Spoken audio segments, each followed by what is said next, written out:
नमस्कार, मैं प्रांशी राठौर और आप देख रहे हैं नेक्स्ट 9 न्यूज। इस वक्त पूरे ही देश भर में चर्चा का विषय बने हुए हैं कांग्रेस के पूर्व अध्यक्ष और वायनाड से सांसद राहुल गांधी।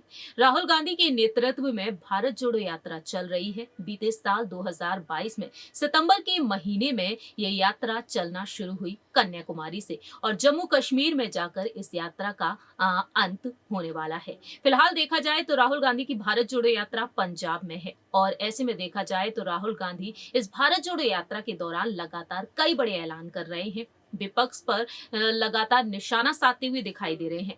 केंद्र में इस वक्त भारतीय जनता पार्टी की सरकार है और भारतीय जनता पार्टी पर वह लगातार कई आरोप लगाते हुए भी देखे जा रहे हैं। ऐसे में देखा जाए तो राहुल गांधी की वो तमाम वीडियोस सामने आ रही हैं जब वह प्रेस कॉन्फ्रेंस के दौरान जनसभा को संबोधित कर रहे हैं और अपनी दिल की बात खुलकर रख रहे हैं। इस दौरान वह बार बार यही कह रहे हैं कि आखिरकार भारत जोड़ो यात्रा क्यों चल रही है, आखिरकार भारत जोड़ो यात्रा वह क्यों निकाल रहे हैं। भारत को जोड़ने के लिए और तमाम बड़े बड़े मुद्दे अब उन्होंने इस यात्रा के दौरान उठा दिए हैं, जैसे कि महंगाई, बेरोजगारी और साथ ही साथ बीजेपी पर उन्होंने ये निशाना भी साध दिया है कि बीजेपी यहाँ पर जाति पाति धर्म को लेकर यहाँ पर झगड़े करा रही है। जातियों को यहाँ पर जिस तरीके से उन्होंने अलग अलग खड़ा कर दिया है, ऐसे में देखा जाए तो यहाँ पर भारत बढ़ता हुआ दिखाई दे रहा है। आपको जानकारी दे दें कि राहुल गांधी की भारत जोड़ो यात्रा आज पंजाब में प्रवेश कर गई। वह गुरुद्वारा पहुंचे, फतेहगढ़ साहिब के उन्होंने दर्शन किए और इस दौरान वह लाल रंग की पगड़ी बांधे हुए नजर आए। राहुल गांधी ने यहां पर माथा टेका और राहुल गांधी का स्वागत भी बेहद शानदार अंदाज में हर एक राज्य में किया जा रहा है। ऐसे में देखा जाए तो राहुल गांधी की भारत जोड़ो यात्रा से सभी काफी ज्यादा प्रभावित हो रहे हैं। अलग अलग दलों पर अगर गौर किया जाए तो सभी पार्टियां यहाँ पर उनकी तारीफ करती हुई नजर आ रही हैं और अब बात यहां तक पहुंच गई है कि पीएम पद की दावेदारी के लिए उनका नाम आगे आ चुका है। बिहार से मुख्यमंत्री नीतीश कुमार, मध्य प्रदेश के मुख्यमंत्री रह चुके कमलनाथ, साथ ही साथ देखा जाए तो शिवसेना के सांसद संजय राउत ने यहां पर पीएम पद की दावेदारी के लिए उनका नाम आगे कर दिया है। और यहां पर देखा जाए तो किसी को भी कोई समस्या नहीं है अगर विपक्ष की तरफ से प्रधानमंत्री पद का चेहरा यहां पर राहुल गांधी को मनाया जाता है। तो फिलहाल देखा जाए शरद पवार भी उनकी तारीफ कर चुके हैं। एनसीपी प्रमुख शरद पवार उनकी तारीफ करते हुए नजर आए हैं और साफ तौर पर कह चुके हैं कि राहुल गांधी अब पहले जैसे नहीं है, उनमें कई बड़े बड़े बदलाव हैं। तो इस तरीके से राहुल गांधी यहाँ पर पीएम पद की दावेदारी के लिए आगे बढ़ते हुए नजर आ रहे हैं। लेकिन इस बीच यहाँ पर वह पीएम नरेंद्र मोदी को जिस तरीके से चुनौती दे रहे हैं, क्योंकि एनडीए की तरफ से पीएम पद की दावेदारी के लिए एक बार फिर से नरेंद्र मोदी जी को ही आगे किया गया है। देखना दिलचस्प होगा कि आखिरकार आने वाले समय में यहाँ पर लोकसभा चुनाव जो साल 2024 में होने वाले हैं उसमें जीत किसकी होगी। लेकिन इससे पहले आपको यहाँ पर जानकारी देना चाहेंगे कि पंजाब पहुंचे राहुल गांधी ने यहाँ पर क्या कुछ कहा। जनसभा को संबोधित करते हुए वह बीजेपी पर किस तरीके से यहाँ पर आरोप लगाते हुए नजर आए हैं। आइए आपको दिखाते हैं राहुल गांधी का ये वीडियो। गांधी जी,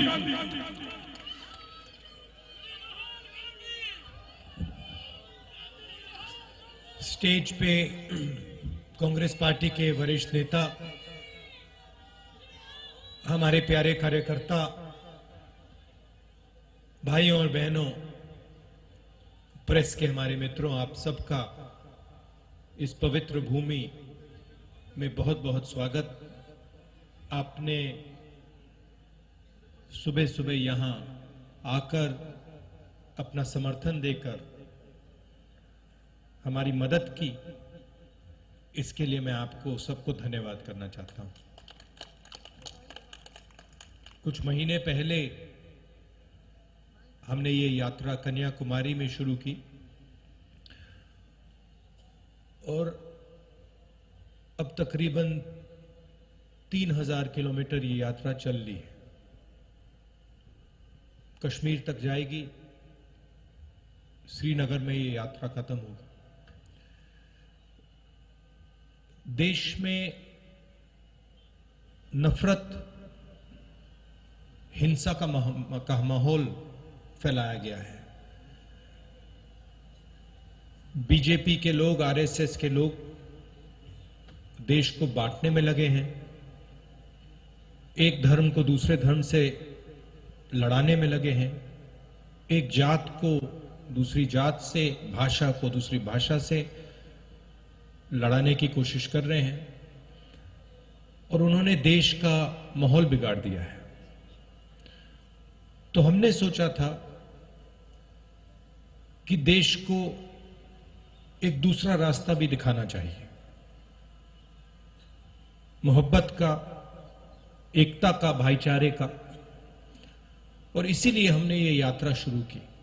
जब यात्रा शुरू की थी, केरल में, तमिलनाडु में शुरू की, हमारे जो प्रेस के मित्र हैं, मित्र कह देता हूं मगर हमारी बात तो रखते नहीं है कभी। प्रधानमंत्री का चेहरा दिखाते हैं 24 घंटे, बेरोजगारी की बात नहीं रखते, महंगाई की बात नहीं उठाते। तो इन्होंने कहा कि देखिए ये यात्रा जो है ये तमिलनाडु में, केरला में सफल हो जाएगी, मगर जब ये कर्नाटक पहुंचेगी तो ये फेल होगी। बीजेपी की सरकार है, वहां पे रिस्पांस नहीं मिलेगा। कर्नाटक में गए, केरल से, तमिलनाडु से बेहतर रिस्पांस। फिर उन्होंने कहा, बीजेपी के लोगों ने भी कहा, हाँ ठीक है, कर्नाटक तो साउथ इंडिया है, महाराष्ट्र में रिस्पांस नहीं। महाराष्ट्र में आए और जबरदस्त रिस्पांस। फिर कहा ठीक है, महाराष्ट्र में हो गया, हिंदी बेल्ट में तो नहीं होगा। मध्य प्रदेश में महाराष्ट्र से भी बेहतर रिस्पांस। फिर कहा ठीक है, हिंदी बेल्ट में रिस्पांस हो गया, आगे नहीं होगा, हरियाणा में नहीं होगा, हरियाणा में उससे बेहतर। और अभी हुड्डा जी ने कहा कि पंजाब में हरियाणा से भी बेहतर रिस्पांस होने वाला है। और इसका कारण है कि ये जो बीजेपी के लोग नफरत फैला रहे हैं, डर फैला रहे हैं, हिंसा फैला रहे हैं, ये इस देश का तरीका नहीं है, इस देश का इतिहास नहीं है, इस देश की हिस्ट्री नहीं है। ये देश भाईचारे का देश है, एकता का देश है, इज्जत का देश है, रिस्पेक्ट का देश है। और इसीलिए ये यात्रा सफल हो रही है। लोगों ने कहा कि देखिए, कांग्रेस पार्टी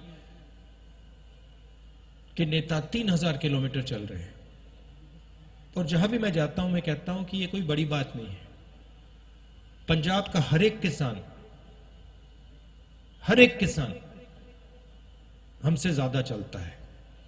ठीक है, वो कन्याकुमारी से कश्मीर तक नहीं चलता है, मगर वो अपने खेत में रोज चलता है, मंडी तक पैदल जाता है,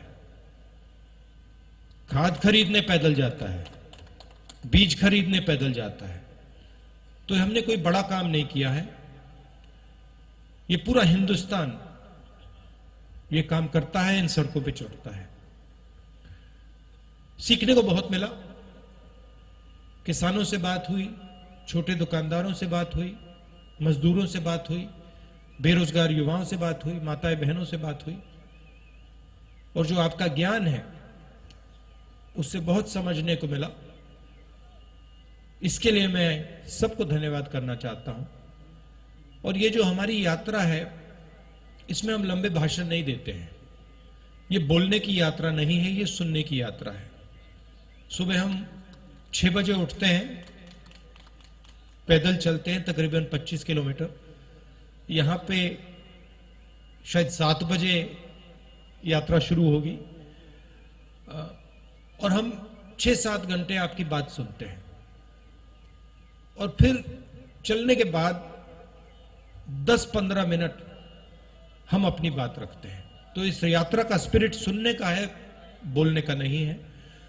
और हमें लगा कि हिंदुस्तान में जो सबसे बड़े मुद्दे हैं, नफरत, हिंसा, बेरोजगारी, महंगाई, इन चीजों को ये यात्रा उठाए और इनके खिलाफ ये यात्रा लड़ाई लड़े। आपने अपनी शक्ति दी, आपसे अब अगले 10 दिन हम बातचीत करेंगे, मिलेंगे, गले लगेंगे। आप सुबह सुबह आए, इसके लिए दिल से फिर से धन्यवाद। नमस्कार, जय हिंद।